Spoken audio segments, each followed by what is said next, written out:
students, how are you all? Myself Mr. Shivam Dhiman and I am your English teacher. Today in this video, I will explain you the poem which is of class 6 whose title is Unconditional Love. Unconditional love means असीमित प्यार. तो student, आप सभी children हैं and you are son and daughters of your parents and you have got unconditional love and care and affection from your parents. Unconditional love means असीमित प्यार. तो जैसे कि हमारे माता पिता हमारे अभिभावक होते हैं और वे हमें इतना प्यार इतना दुलार करते हैं जो हमें संसार में कोई नहीं दे सकता. हम जब छोटे होते हैं और जब हम बड़े होते हैं और इसके बाद जब हम एक ऐसी स्टेज में पहुंच जाते हैं जब हम वयस्क हो चुके होते हैं, एडल्ट हो चुके होते हैं, जब हमें माँ के प्यार की मतलब हम खुद एक ऐसे स्टेज में आ जाते हैं जब हम पेरेंट बन चुके होते हैं, फिर भी हमारे पेरेंट्स जो होते हैं, हमारे पेरेंट्स का प्यार हमारे तक जो होता है असीमित होता है, मतलब अनकंडीशनल, वो कभी खत्म नहीं हो सकता है. तो इस पोयम में अनकंडीशनल लव ऑफ पेरेंट की बात की है, मतलब अपने अभिभावकों के द्वारा दिए जाने वाला लव, केयर एंड अफेक्शन की बात की गई है कि संसार में सब कुछ खत्म हो सकता है पर हमारे पेरेंट्स का, हमारे मदर फादर, हमारे ग्रैंड पेरेंट्स का जो प्यार है वो कभी भी समाप्त नहीं हो सकता है. सारी दुनिया की खुशियाँ एक तरफ और हमारे पेरेंट्स का जो प्यार है, ममता है, दुलार है, वो एक तरफ है. So let us begin with the poem. For the parents, children are their world. Children should not forget it when in luxuries they lie curled. So the poet begins with the poem lines that for the parents, children are their world. यानी अभिभावकों के लिए, माता पिता के लिए संतान ही उसका संसार है, उसका पूरा ब्रह्मांड, उसका जगत है. Children should not forget it. बच्चों को ये नहीं भूलना चाहिए कि जब उनके पास असीम धन दौलत आती है, असीम नाम, फेम और शोहरत होती है, वो हर प्रकार की खुशियों से परिपूर्ण हो जाते हैं. All parents want their children to do their best. तो सारे पेरेंट्स अपने बच्चों का भला ही चाहते हैं, कोई भी बुरा नहीं चाहता है. इसलिए बच्चे जब बड़े हो जाते हैं और वे हर प्रकार की सुख सुविधाओं से संपूर्ण हो जाते हैं और उस समय उन्हें अपने पेरेंट्स से किसी प्रकार की चीज़ों की जरूरत नहीं पड़ती है, पर उन्हें याद रखना चाहिए कि जिन पेरेंट्स ने उन्हें बचपन से पाल पोस कर बड़ा किया, उनकी हर ख्वाहिश, हर इच्छा को पूरा किया, उन्हें वे छोड़े ना. ठीक है, और वे हमेशा उनका सम्मान करें, उनको प्यार देते रहें. Each one should shine even if they have to fly away from their nest. क्योंकि एक ऐसा समय आता है जब बच्चे बड़े हो जाते हैं और उस समय चिड़ियों की भांति उन्हें भी अपना बसेरा, घर, काम जो है वो वर्क के अकॉर्डिंग, ऑक्यूपेशन के अकॉर्डिंग एक जगह से दूसरी जगह जाना पड़ता है. तो उस समय वे अपने पेरेंट्स को छोड़ करके दूसरी फॉरेन कंट्रीज में या फॉरेन लैंड में चले जाते हैं या दूसरी जगह चले जाते हैं वर्क के लिए, अपनी आजीविका के लिए. तो उन्हें अपने पेरेंट्स को भूलना नहीं चाहिए, चाहे वो सुख हो चाहे वो दुख हो. Their emptiness they can bear because they are contented. तो माता पिता का जो एक बसेरा था जिसमें उनकी संतान थी और जब वे ही चले जाएंगे उनसे दूर तो वो उसको बर्दाश्त नहीं कर पाएंगे, क्योंकि जब तक उनके पास उनकी संतान थी, जब तक उनके चाइल्ड उनके पास थे, वो संतुष्ट थे. कंटेंटेड मीन्स संतुष्ट थे.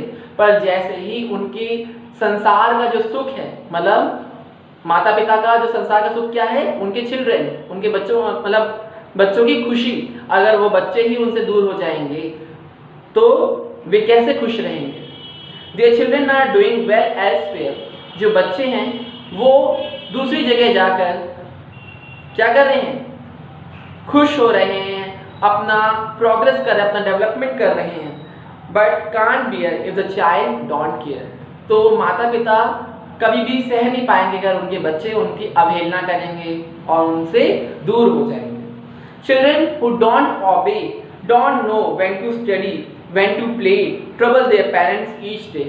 तो पोएट जो है वो कहता है, क्योंकि ये पोयम आपके लिए है, इसलिए पोएट ने बच्चों को मॉरल दे रहा है, बच्चों को इंस्पायर कर रहा है कि वो बच्चे जो अपने माता पिता की बात नहीं मानते हैं, those who don't obey their parents' word and they don't have the time and they do not follow the rules, the advice given by their parents, and they do not follow the rules and regulations, they are not punctual, they do not have know when it is a quality time to study, when it is a quality time to play, and they get their parents to get them they get their parents in trouble each day. They bring complaints from their school, from the neighborhood, and they do arguments with their elders like teachers and in school, and as well as their mother and father at their homes. So this is very bad habit, because we have not given the right to argue with our elders and our parents.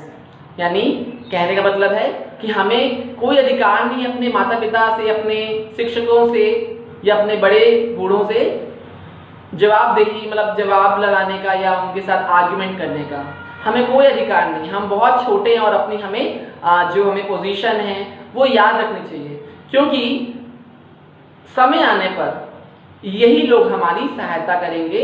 और अगर हम अपनी moral values को भूल करके हम इनके साथ आर्ग्यूमेंट करेंगे, हम इनके साथ बहसबाजी करेंगे, तो लोग के हमें बुरा भला कहेंगे, हमारी जो पोजीशन है, डिग्निटी है, वो सब हम रिस्पेक्ट खो देंगे। और अगर हम अपने पेरेंट्स की रिस्पेक्ट नहीं करेंगे तो फिर गॉड जो है वो हमें पनिश करेगा कहीं ना कहीं, ठीक है। हम खुद ही इविल डीड से भर जाएंगे। तो they need to wake up. The poet says the children who get their parents into trouble each day and defame their parents' name should have to wake up right now and should take a walk. तो वो बच्चे जो अपने माता पिता को कभी ना कभी मुश्किल में, परेशानियों में या संकट में डालते हैं, उन्हें आज ही जागना होगा, इसी पल जागना होगा और उन्हें शपथ लेनी होगी। वॉ मीन्स शपथ लेनी होगी। That they will obey their parents from just now. तो वो आज से, इसी क्षण से ही अपने पेरेंट्स की रिस्पेक्ट करेंगे, अपने पेरेंट्स के दिए गए ऑर्डर का रिस्पेक्ट करेंगे and make their parents happy, और अपने पेरेंट्स को खुश रखेंगे। ईच चाइल्ड नोज हाउ, और सभी बच्चे जानते हैं कि वे अपने पेरेंट्स को किस तरह से खुश रह सकते हैं। ये हमारे हैबिट्स हमारे अंदर ही हैं, बट अगर हम गलत संगति में पढ़ते हैं तो कहीं ना कहीं हम उनके द्वारा बताए गए पाथ को फॉलो करते हुए हम गलत खुद बन जाएंगे, है ना। The company is responsible for the behaviour of human being. तो अगर हमारी संगति अच्छी है तो फिर हम अच्छे बने रहेंगे, और अगर हम गलत संगत में हैं तो हम गलत वर्ड्स यूज करेंगे। इससे क्या होगा, हमारे पेरेंट्स के ऊपर भी प्रश्न चिन्ह आ जाएगा कि इनको क्या संस्कार दिए।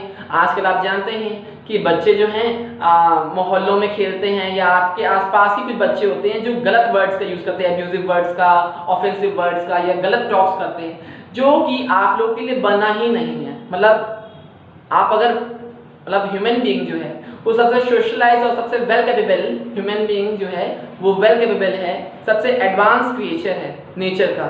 और अगर हम अपनी ब्यूटीफुल जो हमारा ऑर्गन है टंग, जिससे हम किसी को भी प्रभावित कर सकते हैं या किसी को भी निराश कर सकते हैं, और अगर हम इसका ही दुरुपयोग करेंगे, अपने वर्ड्स को गंदा करेंगे, तो हमारा जो नाम है वो भी खराब हो जाएगा। इसलिए we must take a lesson from this poem and we must obey our parents and follow the rules and regulations that they said. So this was the explanation video of the poem Unconditional Love. I hope you must have understood, and you will promise me that you will obey and respect your elders, teachers and parents. Have a nice day, students.